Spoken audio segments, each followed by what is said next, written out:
আসসালামু আলাইকুম সবাইকে। আমি তাসনিম জারা, ঢাকা ৯ আসনে ফুটবল মার্কা নিয়ে স্বতন্ত্র প্রার্থী হিসেবে নির্বাচনে অংশগ্রহণ করছি। আপনারা অনেকক্ষণ ধরে অপেক্ষা করেছেন, সেজন্য ধন্যবাদ। কিন্তু আসলে বেশ কিছু জটিলতার মধ্যে আমাদের যেতে হচ্ছে। বিভিন্ন কেন্দ্র থেকে নানা অজুহাতে আমাদের পোলিং এজেন্টদেরকে ঢুকতে দেওয়া হচ্ছে না বা বের করে দেওয়া হচ্ছে, এবং বানোয়াট কিছু নিয়ম বানিয়ে এই অজুহাতগুলো দেখানো হচ্ছে। কাউকে বলা হচ্ছে যে আপনারা তো এখানকার ভোটার না, অথচ এরকম কোনো নিয়ম নাই যে পোলিং এজেন্ট হতে হলে এই আসনের ভোটার হতে হবে।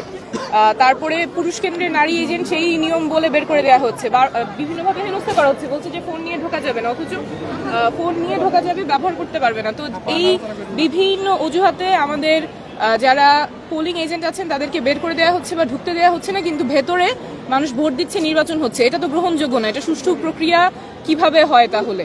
এবং যখন আমি জিজ্ঞেস করছি নিয়মটা কিসে, তখন আবার ওনারা বলতে পারছেন না। একটু আগে আরেকটা কেন্দ্রে গিয়ে আমার এটা নিজে সলভ করা লাগছে, কিন্তু আমি তো প্রার্থী হিসেবে গিয়ে প্রিসাইডিং অফিসারকে জিজ্ঞেস করতে পারবো না যে আপনি কোন নিয়মে কেন এই বানোয়াট অজুহাতে আমার পোলিং এজেন্টকে ঢুকতে দিচ্ছেন না বা বের করে দিয়েছেন। তো এটা তো কোনোভাবেই গ্রহণযোগ্য না। এবং যখন আমি জিজ্ঞেস করছি কোথায় নিয়ম, উনি বলছেন যে আমাদেরকে বলা হয়েছে। কে বলতেছে?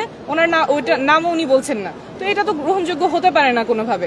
আমরা চাইবো যে সুষ্ঠুভাবে নির্বাচন হবে, এবং এই যে বিভিন্ন অজুহাতে আমাদের পোলিং এজেন্টদের ঢুকতে দেওয়া হচ্ছে না, বের করে দেওয়া হচ্ছে, এটা কোনোভাবেই গ্রহণযোগ্য না। আমরা অনেকগুলি কেন্দ্র থেকে এরকম খবর পাচ্ছি, অনেকগুলি কেন্দ্র থেকে। কোনো অভিযোগ আছে? সুনির্দিষ্টই তো বললাম। আপনি যেসব কেন্দ্রে গেছেন সেসব কেন্দ্রে কোনো সমস্যা দেখছেন? কেন্দ্র কয়টা আপনারা জানেন? সো আমাদের অনেকগুলো কেন্দ্র থেকেই রিপোর্ট আসতেছে পোলিং এজেন্ট ঢুকতে পারতেছে না বা বের করে দেওয়া হচ্ছে। এইটা কোনোভাবেই গ্রহণযোগ্য না। ঠিক আছে, আমাদের